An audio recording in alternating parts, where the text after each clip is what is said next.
Hello, everybody. Welcome to the show. It's Adrianosaurus. You know me from my podcast. I'm hosting today for the SC360 guys. Ross, man, welcome to the show. How you going? Good, mate. Tim, a regular on the show. Thanks for coming. Awesome. Good to be here, Ado.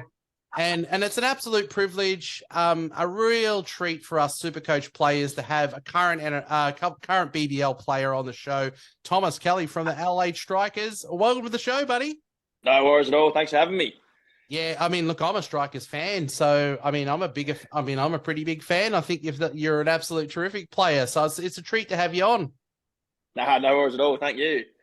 Well, I know that you've got a game on today, so we don't want to waste too much time sort of beating around the bush with you. The guys have got some questions that we've sort of come together with. Tell us a little bit about yourself to start with. Where did you come from? How did you get, we're talking about BBL here. We're playing BBL Supercoach. How did you get a run in the BBL? Because you just grabbed it with two hands and you haven't let it go. So I'm interested to know the story behind that. Yeah, so I grew up just south of Adelaide in the inner suburbs. Always loved the Redbacks growing up, and then the Strikers, obviously. So yeah, that's where I'm from. Big Bash came about last year. I think. Well, Heady obviously playing Test cricket, so you can sign replacement players, and Diz, being with the Redbacks as well, said, "Oh, we're pretty keen to sign this as a replacement player, more as experience or something." And then, lucky enough to get a game, debuted in the game. Actually, the game was played over 2 days because it started at 10 p.m. Sydney time. So, that was pretty cool. And lucky enough, got a couple over the fence there. And since then, sort of haven't looked back. So, yeah. It's one of those roles, I reckon, in T20 that's an interesting role. The Stoiners, the Silks, they play it really well. Is that where you choose to sort of bat when it comes to BBL, or would you prefer, to bat in a different position? I'm just interested to know that because you do that role really well. Obviously, everyone wants to bat as high as possible, don't they? But no, it's a good challenge batting down at 6. Not me. I never like that. Yeah, no, I'd love to bat a lot higher, but there's also no room in our team with Linny, Host, DeGronholm, 3, 4, 5. So no, it's a good challenge batting at 6, and I enjoy the challenge of either having to come in and sort of face 2 or 3 bowls or rebuild the innings. But yeah, it's pretty cool at the other end. Always got an experienced bloke to talk me through it, so that's good. Yeah, look, when I used to play, even if I'd come in at 3 or 4, I played it like a T20, and much to the unhappiness of coaches and stuff, because I grew up with 5 older brothers, so we all just went the tonk, batting left-handed against each other. It was always just go out and smack it from ball 1. So I was always one of those. I was probably a perfect 6 or 7. Yeah, sounds it. Yeah. All right. Well, we'll throw to Ross. We've had some questions that we've all thrown about. We've had some, people send in. Obviously we chatted to you pre-show. You guys, it's probably not something that you guys do play Supercoach because bit of a conflict of interest. But do you ever wonder what you scored for Supercoach?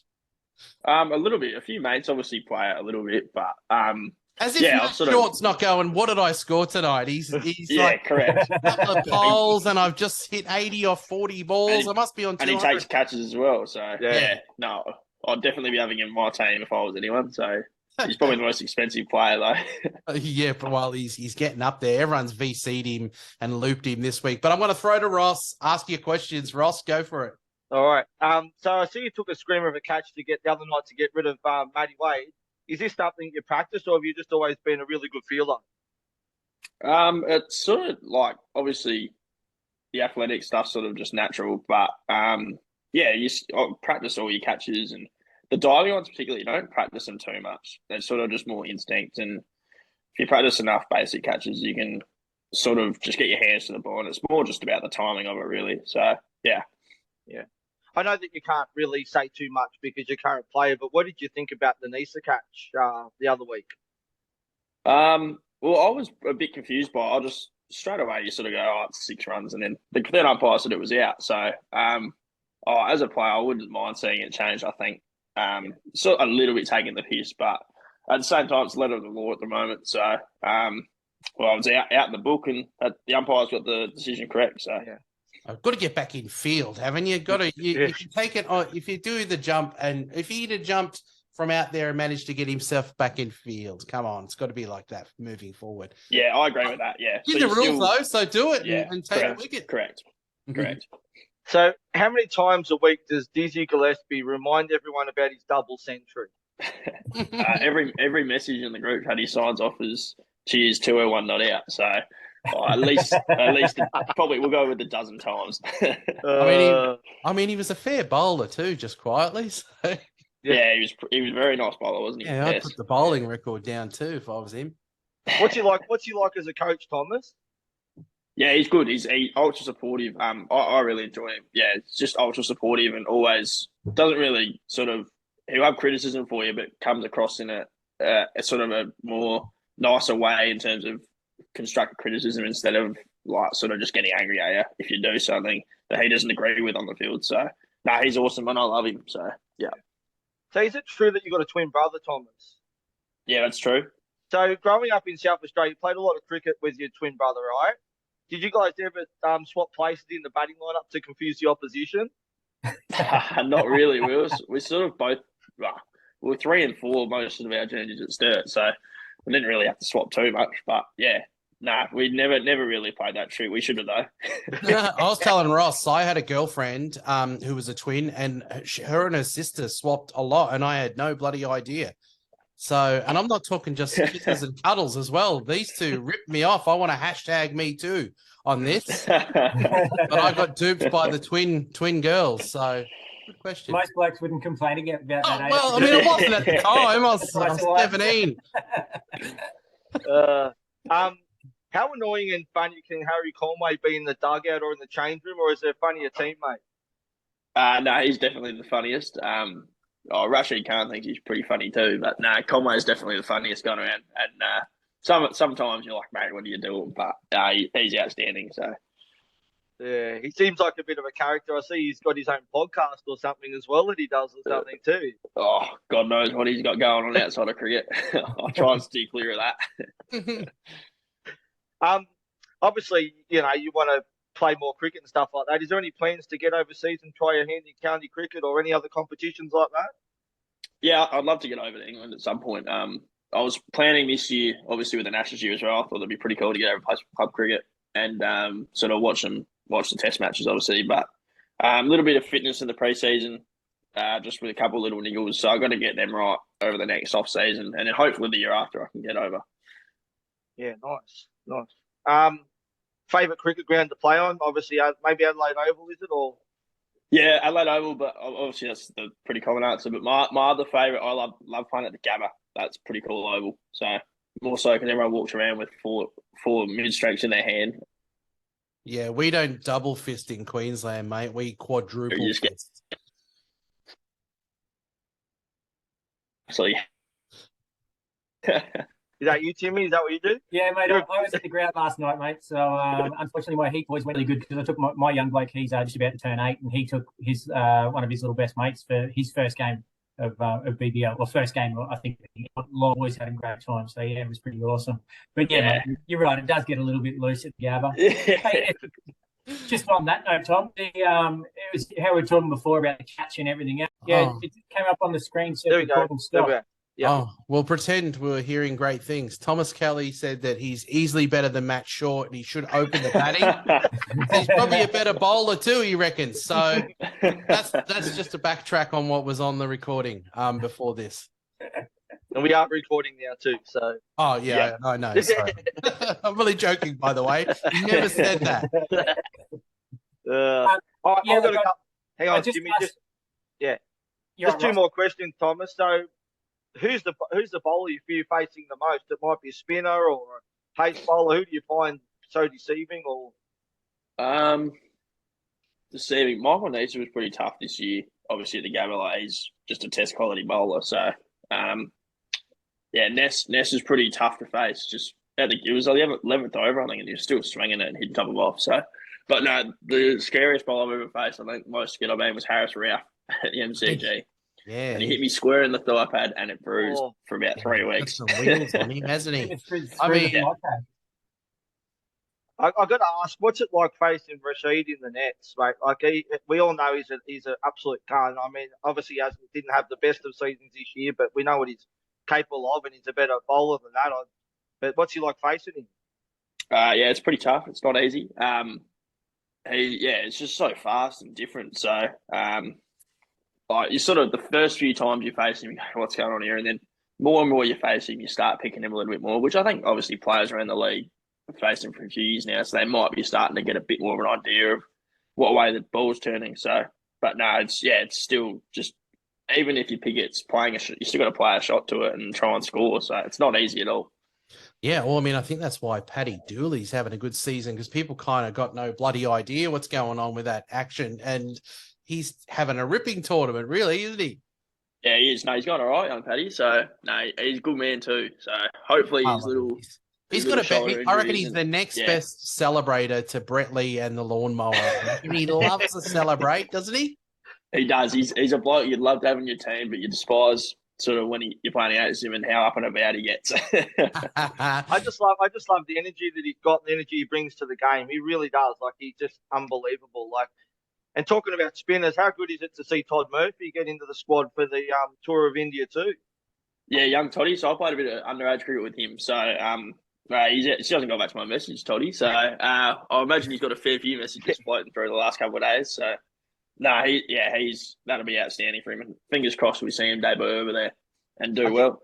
I think he's the future of Australian cricket, really is. And I like what I'm seeing from Aaron Hardy. Geez, I tell you what, he brings some class to the game. Like batting at 3, can bowl 4 overs. He's just the ultimate all-round package. I could see both of them playing a lot of cricket for Australia in the next few years. Yeah, I can too. The thing with Hardy is, he's good mate. Obviously, Cameron Green's sort of standing in his way, I think, for a very similar role. So that's the only issue I can see with that one. But Todd Murphy, obviously, once Gads decides to pull the pin, hopefully not for another at least 3, 4, 5 good years. But yeah, Todd's definitely, I'd say, the successor to Nathan. Yeah. I'm glad we're going over there with a few spinners, to be quite honest. I thought they could have gone maybe 1 or 2 less, or maybe 1 less, but I'm glad they went over with who they've gone over with. All right, my questions, you could probably pick they're silly, because I'm a lunatic. But if you actually were playing Supercoach, who's a player that it doesn't matter how good they were, you wouldn't have him in your team at all? I've got a couple. Kuhnemann is on my list. He's on a never again list because I brought him in once when the Heat were on a double and he got rested in game 2, or he didn't play in game 2. So that ruined me. And then the second game, he got subbed out because he had the X factor. Yeah. I was like, I'm never bringing this bloke into my team ever again. I don't care how well he's doing. Is there anyone that's given you like an awesome rock or whatever, or you got a bit of a rivalry with, you just like, I don't even care. I'm not having him in my team ever. I probably wouldn't have myself because I bat 6, don't bowl, and barely get it's got a good role, really. Yeah, but... No, not really. There's no, obviously, I don't really try and say too much on the field against all these experienced cricketers. So, no, I don't know who I wouldn't have in my team. It'd be blokes like myself who don't bowl, bat sort of low middle order, but low middle order, and get the odd catch a game, but nothing heaps. Yeah, fair enough. I mean, Stoyan's absolutely thrown a knife at me back this year. Oh, he's just can't get on the field, can he? So that's true as well, isn't it? So or even blokes who are injury prone or a bit older who need a rest every now and then. So well, poor old Steve O'Keefe, you pick him, and he's an absolute gun whenever you bloody play him, but he never gets 2 games in a row because he gets the old man calf injuries, doesn't he? Yeah, he's getting a bit that way, Steve, isn't he? But no, he's still going well when he plays, isn't he? Oh, he certainly does. What's your favourite moment this year in the BBL? I mean, if I was going to go mine, it's got to be Matt Short and that. How did they lose that game, the Hurricanes? But Matt Short, what a bloke. What a bloke. Yeah. Well, there's 2 moments. That one and obviously bowling the Thunder out for 15. So that sort of toss up between those 2, I think. Between my favourite moment for the year so far. Yeah, wow. I felt like I was in the twilight zone watching them go out for 15. But I mean, that was just amazing, that Short as well, to win it and get his 100 on the last ball as well. One of those great moments. My outro to my show is Lynn when he hit when he hit Tate out of the ground and gave him a wink That was just a classic moment as well. I think those two are terrific moments as well. Well, that's it for me for questions. I'm sure that 15 would have been nice to get all the strikers to get Thunder out for 15, but we didn't own any of you guys in Supercoach that round, I don't think either. So we didn't even really get any points or anything out of it. No, it was early on in the tournament, wasn't it? So yeah. And everyone goes doubles, so I'm getting messages going, friggin' Colin with his bloody mullet, he's cost me with that hammy. I'm like, I don't think he did it on purpose, lads. And he did well in the first game, so it's still a good score. Just relax. Yeah, and he did well to keep batting as well because he did it quite early in his innings, I think. So, and then hit 3 6s after he did it. So, just went on the old I'm busted, so I might as well just swing like a madman. Correct. Correct. Well, I mean, have you got any tips on who's coming in to the squad, or are you going to go up one in the order?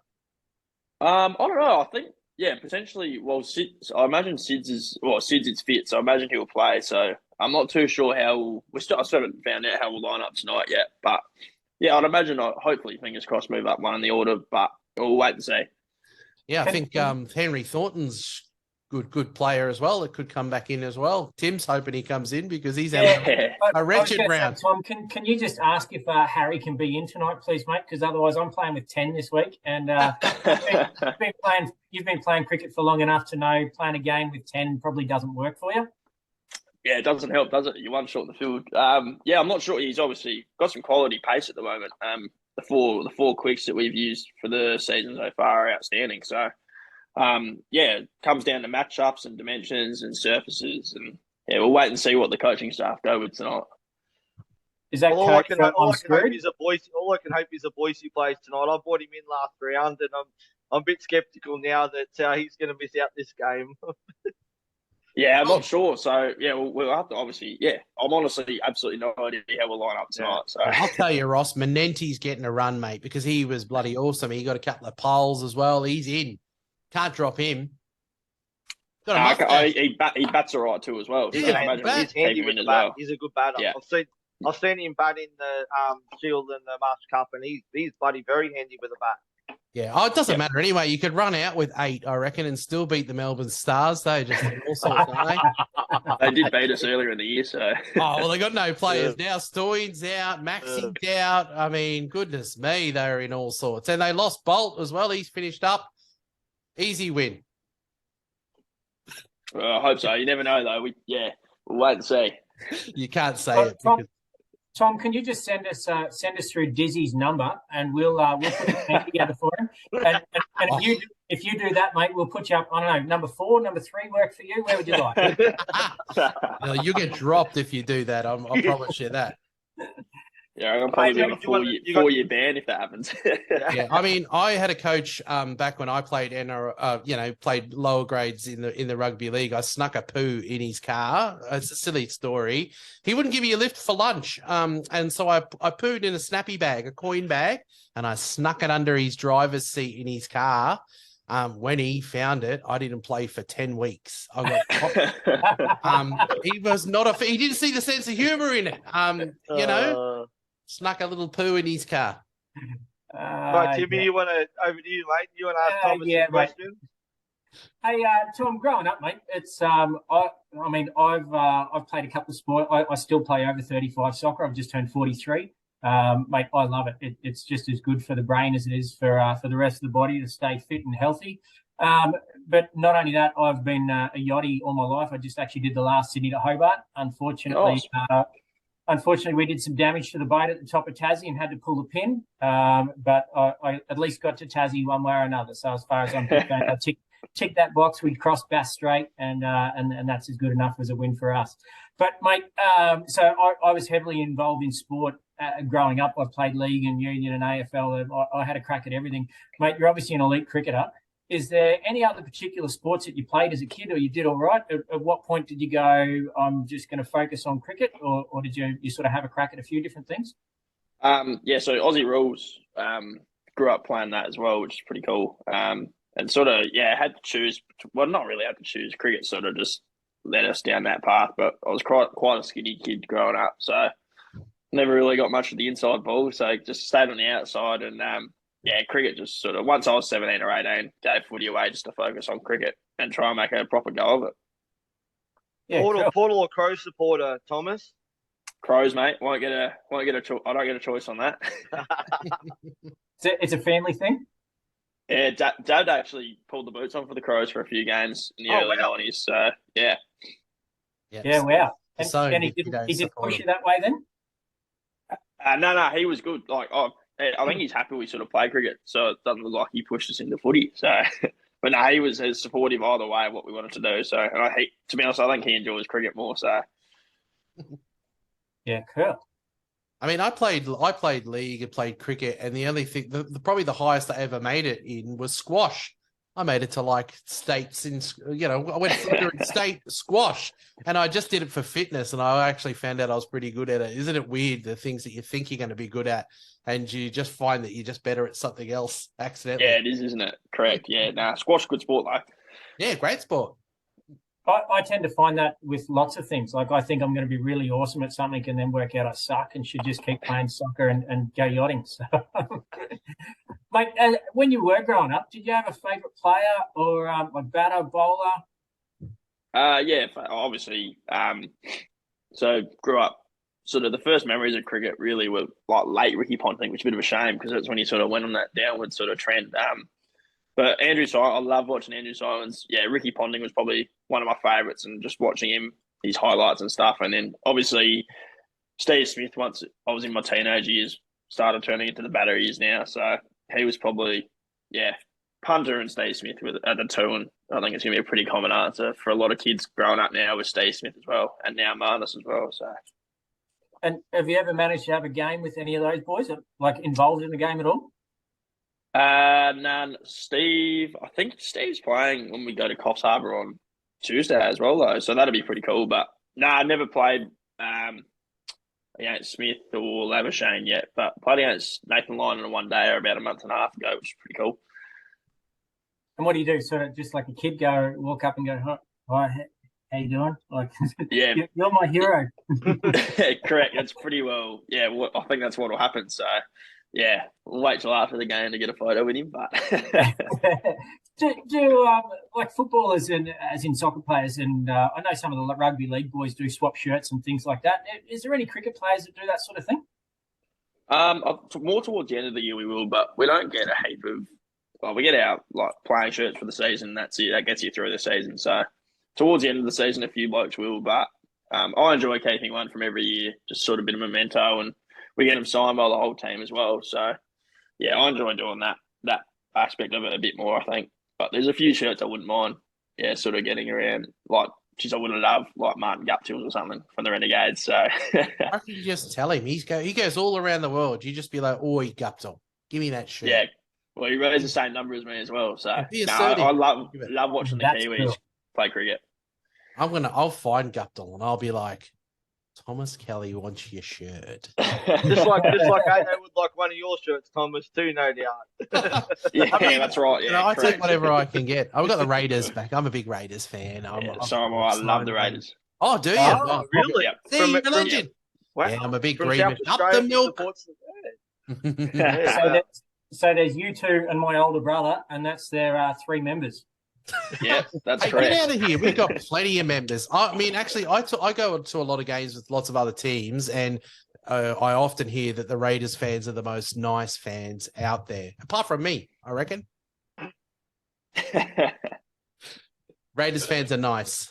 Go and watch a game with the South Sydney supporters, mate, all the doggies. If you come home without a smack in the face, you haven't had a good day out. Yeah, or Penrith. I'm not going out to Penrith to watch them. Oh, goodness me, those Penny Panthers, they love a little rowdy, up yours, we're better than you, don't they? Yeah, mate, well, they probably got the right to give it at the moment. 2 premierships in a row, yeah. Boys, that's about all I've got. Any of you guys got anything else? Well, we don't want to hold you up. Thomas, get ready for the game. Would you want to leave it there or what? Yeah, what's the time now? 2:30ish. Yeah, not far off getting ready for the game. So, all right. Well, thanks for having me though. Appreciate that. Expect 50, 60 off 30 balls tonight. You're coming in one higher in the order. No, I'm only joking. Go out and do your best, mate. That's all you can do. No worries at all. Thank you for having me, boys. Hey, Tom, just before you do go, mate, I know that a lot of our guys would love to have Matty Short on the show. You obviously do share a change room and everything else. Is there any chance you could say, hey, would you mind flicking these boys an email or something and see if we could get him on? Yeah, I'll speak to him and our media manager as well and see what I can do. That'd be fantastic, mate. I mean, there's plenty of guys that have been sending us messages because we had Niche on a couple of weeks ago and we've got you on now. And there's a lot of guys that would love to have a chat with Matt Short. Yep. If Matt Short comes on the show, I'm doing it nude. I'm doing it absolutely, completely nude. I'm going to pull my chair back. Hello, Matt. Hello, Matthew. You saying back casually? We got no chance of getting him on now. Oh, no, don't tell him that. Don't tell him that. Thomas, you're a legend. Thanks, buddy, for coming on. Appreciate your time, Thomas. Cheers. Good luck for tonight, too. Yeah, thank you for having me. Thanks, guys. See ya. Thanks, buddy. Well, there you go. Thomas Kelly. He's actually a pretty bloody good bloke, if I'm being quite honest. He's good for a yarn. I was throwing some humour at him, as I do. But some really good answers in there. He looks like he's got his head screwed on right, hasn't he? He comes from a good sporting family. You wish him nothing but success. I think he's really just done so well, hasn't he, with every little opportunity that he's had? Yeah, seems like a very down-to-earth bloke. It's our kind of blokes here on Supercoach360. We like down-to-earth people. We have a bit of a no dickhead rule. Sorry. Yeah, I mean, unfortunately, we get you on every now and then. Yeah, I'm on Addo. Addo's on every now and then. Makes the show fun. Come on, get out of here. Absolutely, mate. Yeah, but he seems a good bloke, doesn't he, Ross? Yeah, no, I'm just really appreciative that these guys can make time in their busy schedules to come on. Like, they don't have to do this, and we've reached out to some of the other clubs, and it's just good to have them on. You know, it really is. Yeah, game day too. So it's nice work. That's what I was going to say. That's pretty awesome. Getting a current player that's prepared to come on game day. I'm sure they've got their own little rituals and everything else that they get used to. Actually, that was a question I wanted to ask him and forgot about. I'm really interested to see if any of these guys have got their pre-match game day rituals. I know growing up I had some myself, which were some are a little bit more quirky than others. But yeah, I did write that one down and for some reason managed to skip it. But yeah. Yeah, but that would have been a good one. I noticed that he didn't want to throw anyone under the bus like me and Kuhneman. Sorry, Kuhneman. He's having a good season. He was on my never again list because he scrooged me hard, Kuhneman. Well, is there anything else for the show? How are you going for this round, Ross? Are you going all right? Okay, about 700 at the moment with obviously a few players still to go. I'm not sure how many I've got, but something okay, a few subpar scores. With Josh Brown and Turner, but he's got another game. Bancroft's got another game. But yeah, look, Cameron Boyce, hopefully he plays tonight. If otherwise, I'm stuck on 1 point. But like I know a few blokes who've said, "Oh, I'm short." Everyone was happy that Brown got in, but you didn't really get a lot of points out of it. But I think there's a few playing short this week. To be quite honest, Tim, how you going for the week?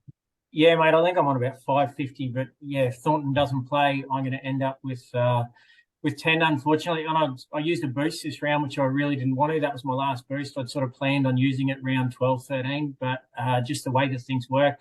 In the last 2 rounds, like I went early on Thornton so that I didn't have to. I had Richo that I'd brought in 2 weeks ago, 4 or 3 weeks ago, focusing mostly on this.